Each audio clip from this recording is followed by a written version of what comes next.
Welcome back, everybody. Welcome to another episode of Blox Bricks. I'm Ed the Block, and of course, beautiful girlfriend Cynthia.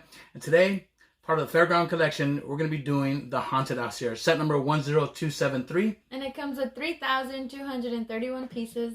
Super fun build, guys. It was super exciting. A lot of great Easter eggs, they want to call it.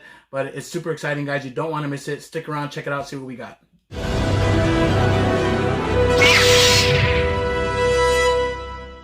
Alright, here's a quick shot of the box art, and it's pretty much keeping with the 18 and over series themes. The black background, little blue color in the back, looks like a clear sky. It looks pretty cool.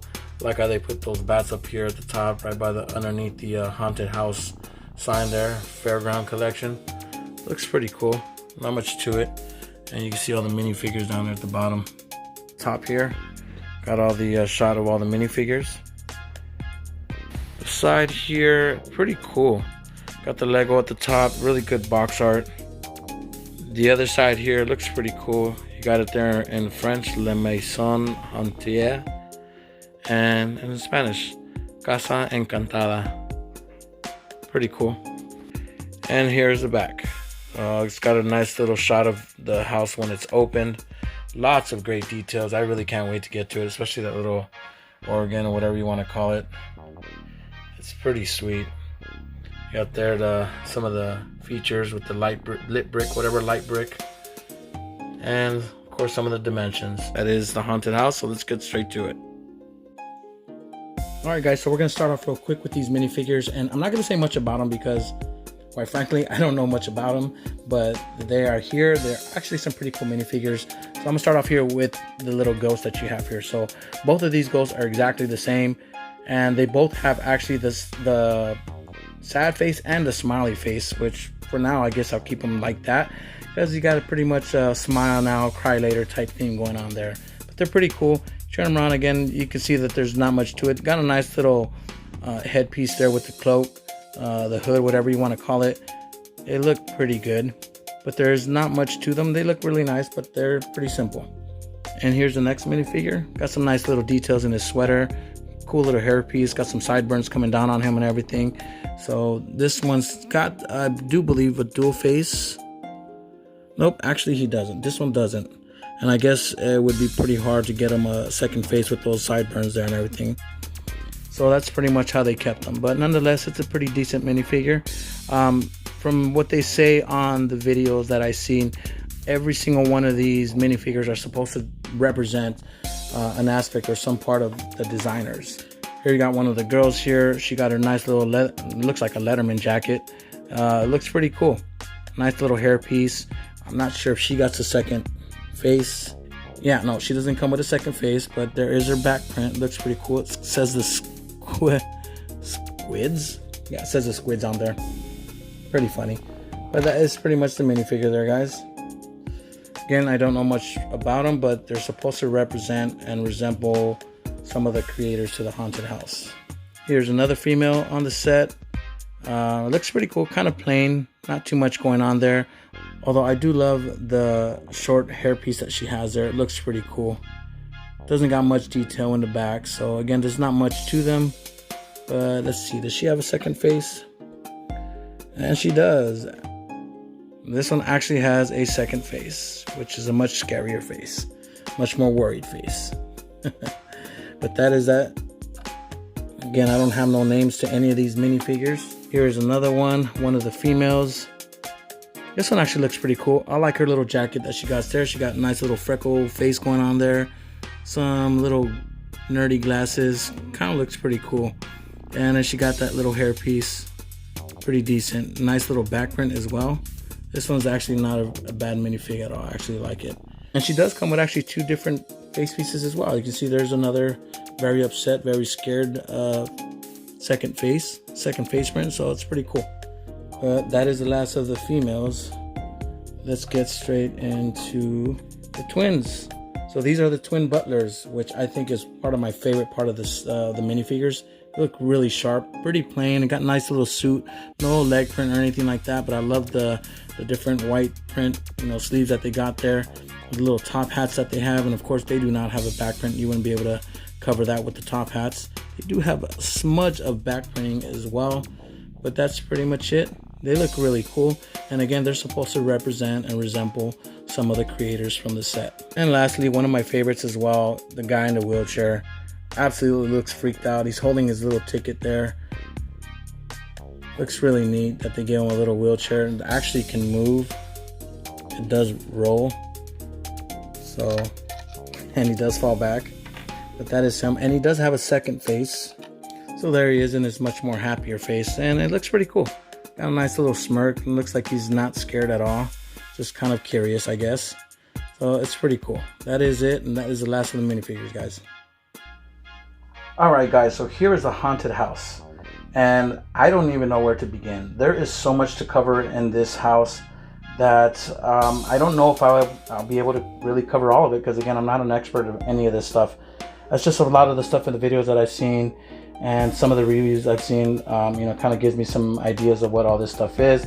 But of course, we all know this to be the ride from Disneyland out here in Southern California. There is a ride exactly like this. So we're gonna check it out, guys.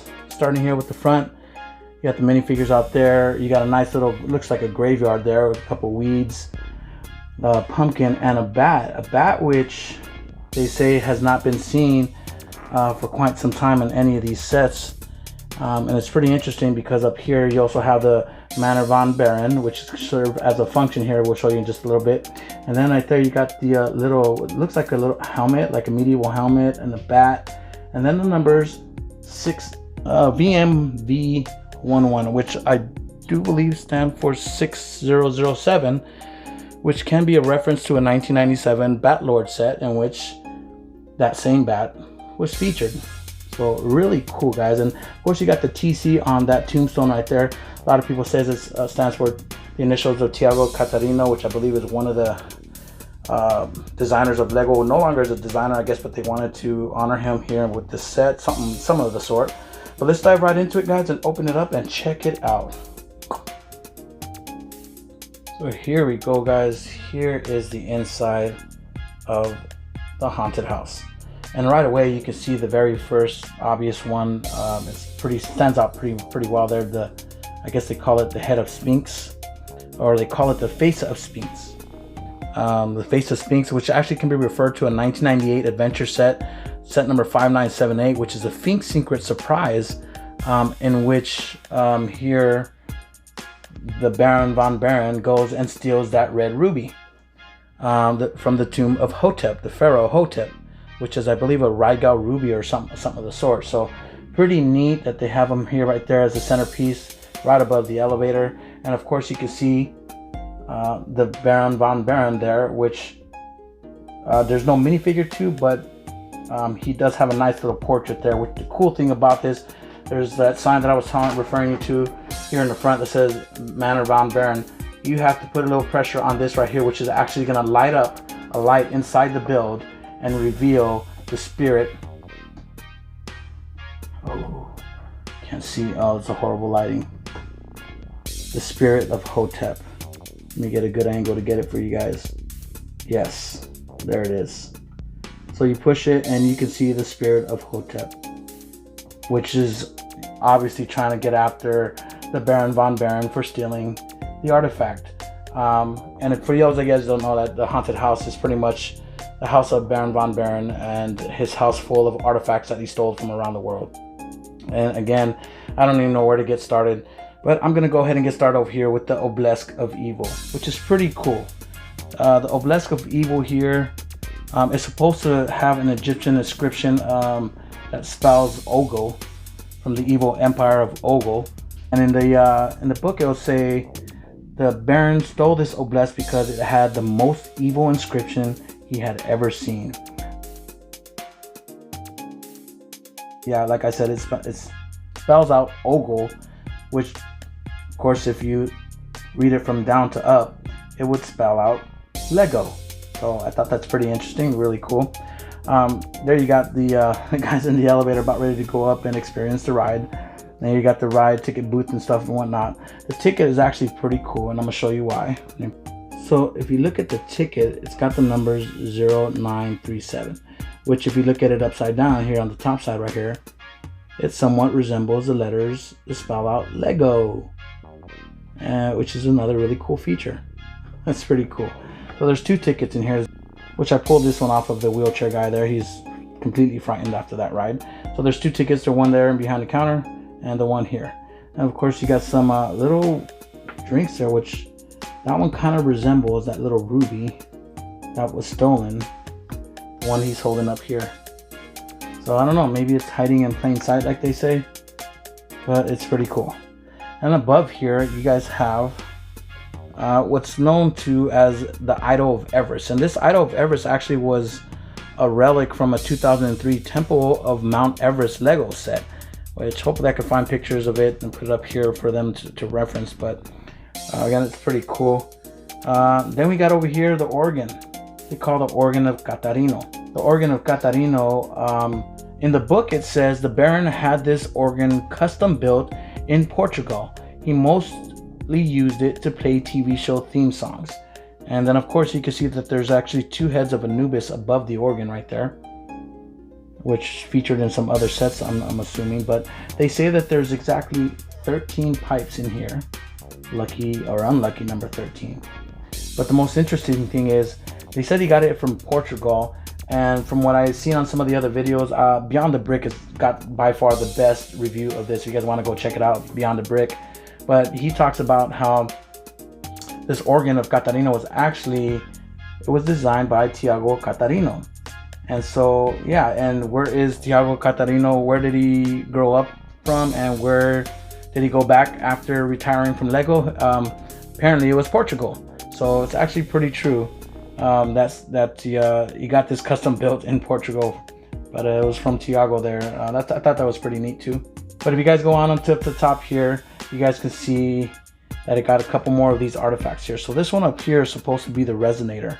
That resonator here, this one right here, is supposed to be a resonator that's supposed to be used to summon beings from another universe or another realm of some sort.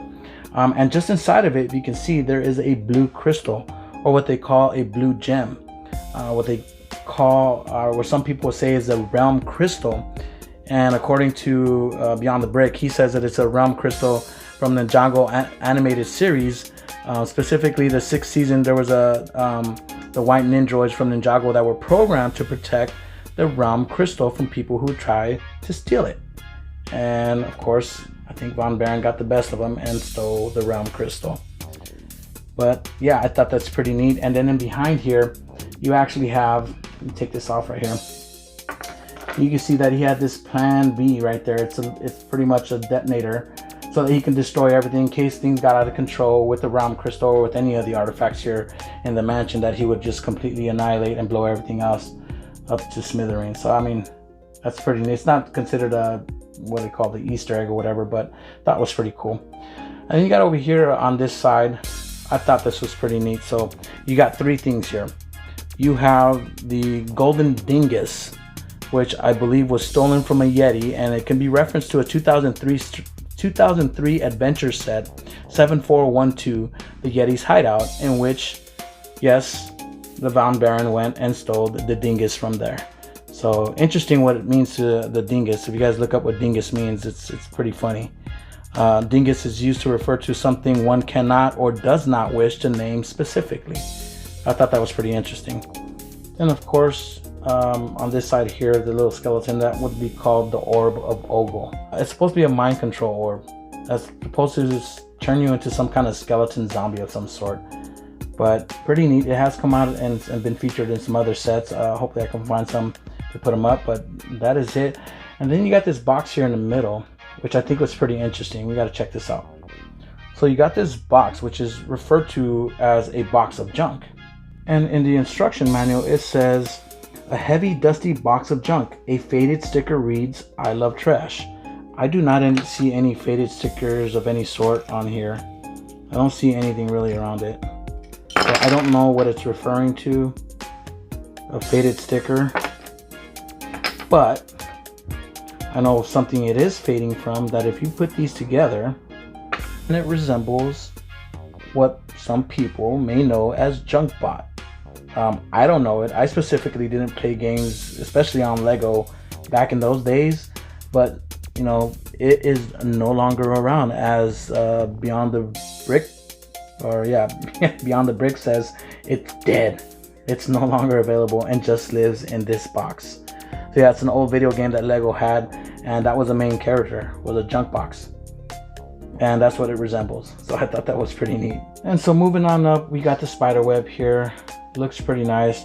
Then you got this really cool altar here. You got an upside down hanging skeleton, which has a top hat, and some people will reference it to being maybe the third twin of the minifigures. Who knows? But a lot of great details. Again, I'm not going to go over it too much because I don't know it as much as Beyond the Brick. But it's supposed to be the altar of Al-Hazred.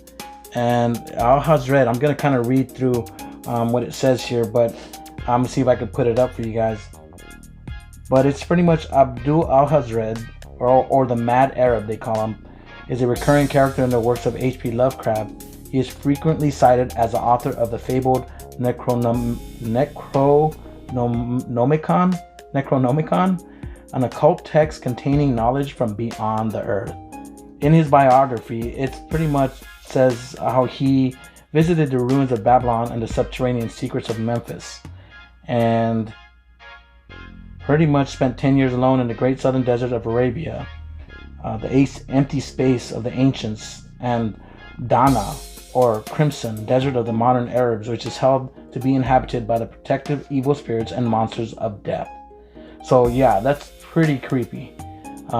That's pretty much what that altar represents. So I thought it was really neat. Then you got the doors, like this is a doorway that comes in, which is really cool because it's a bit of in a, you know, you can see the little Technic pieces that are up there to help it. But when you open one door, it pretty much opens both of them for you. You can open or close either one, and they both open and close at the same time. So that is pretty cool. But there it is, guys. A little fireplace right there as well. So when you close it, makes a full fireplace right there. You can actually see through one of the windows over here. But guys, there is so much to cover here. I'm not even gonna begin to think I know how to cover this entire thing. I'm just gonna show you one more thing, the funnest part of this whole set, and that is the elevator drop. So pretty much the way this set is set to work, I'm gonna show you here just pretty much how this thing is gonna be working, this little contraption here. They've pretty much rigged it to where you gotta get this right here. That's kind of locked the thing in place. But here it is, the little lever that you're just pretty much gonna spin in this direction. Now it's gonna catch and it's gonna pick up the elevator. You can see it going up as you spin it. So you're pretty much gonna continue to twist this here, and I recruited Cynthia over here to help me with the camera. But it's once it hits the top here, it's just gonna open up. It looks really cool. Now there's two ways for it to continue to drop down. You either keep twisting it and it drops itself down. See how it kind of slows down? Really neat. Or you can keep going, and when it gets to the top here again, gets to the top, when it barely starts to open, you stop it here, and there's that little switch, that little lock that I told you from the back, that you make sure it's up and down. You're pretty much gonna give it a click and it falls itself down. So it's pretty neat, guys. There's just a couple ways to do it, but that's pretty much it, guys. That is the elevator ride, haunted house mansion. Absolutely an amazing set, guys. Just for the holiday season. I'm sorry we took so long to have it come out, but if you guys can get a chance to grab it, find it at retail price, absolutely amazing. I think it would be much worth it, guys. There it is, guys, the haunted mansion. It's really, really cool set. Got some pretty wicked look to it, and what can I say? Love it. Well, that was it, ladies and gentlemen. That was the haunted house. Again, it was a super awesome set, really cool to have for the Halloween season. Guys, if you guys like what you saw, please don't forget to hit that like button, and definitely don't forget to subscribe. I know in the past couple weeks, we've been kind of slow to building any Lego, really. You get kind of busy with work, get kind of busy with life, and the Dodgers lost, unfortunately. So we're going to have a lot more time to come and start doing our Legos again, but we wanted to take a little break nonetheless, because to be quite honest, it's been a little stressful, to say the least. I think I'm just putting too much pressure on myself, and this is just supposed to be something for fun, guys. It's not something I'm trying to be ambitiously trying to get myself to 1 million subscribers or whatever. If we do, great. If we don't, awesome. I don't want to stress over it though, so forgive me guys if sometimes I go a week or two without any content, but I definitely will try to put more content out there for you guys, because I definitely appreciate you guys coming out and supporting me, checking out my channel every time I put these videos out. But that's it pretty much, guys. I love you guys. May the force be with you, and I'll catch you guys on the next one. Peace out.